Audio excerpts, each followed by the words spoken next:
Peace be with you. Dear friends, welcome to Living Flame Podcast website and Facebook group. Gospel Reflections for Tuesday of the 24th week in the Ordinary Time. Gospel according to St. Luke, chapter 7, verses 11 to 17. Jesus journeyed to a city called Nain, and his disciples and a large crowd accompanied him. Wherever Jesus went, along with his disciples, there was always a huge crowd following him. And most probably Jesus was giving his teaching on his way. As he was walking, he was talking with his disciples and perhaps also having a conversation with all those people who surrounded him.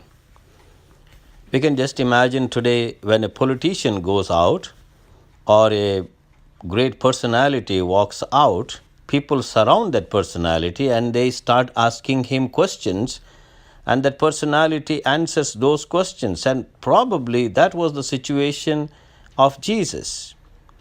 Jesus was walking and talking. He was walking the talk. And then, as he drew near to the gate of the city, a man who had died was being carried out, the only son of his mother, and she was a widow. A large crowd from the city was with her.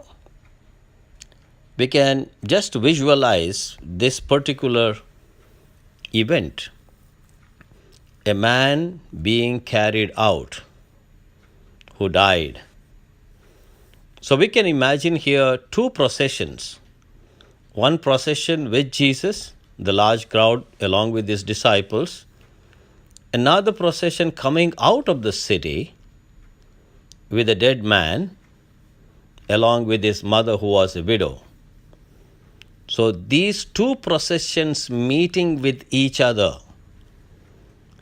We can think here about Jesus who is life and resurrection meeting death and decay. A wonderful confrontation, a wonderful meeting. And Jesus had pity. He was moved with that pity for her and said to her, "Do not weep." Probably Jesus felt within his heart, because he too was only son of his mother, and he could feel the pain how his mother would have felt.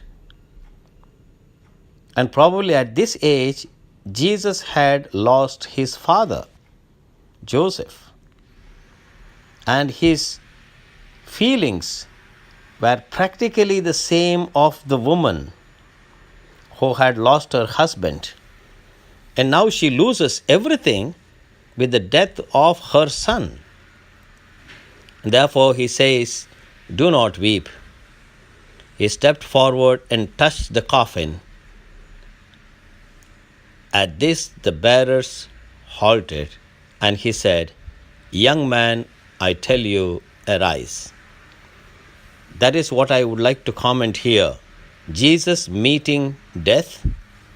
Jesus, who is resurrection, meets death. He is the conqueror of death, and consequently he touches the man and tells, "I tell you, arise." The dead man sat up and began to speak, and Jesus gave him to his mother.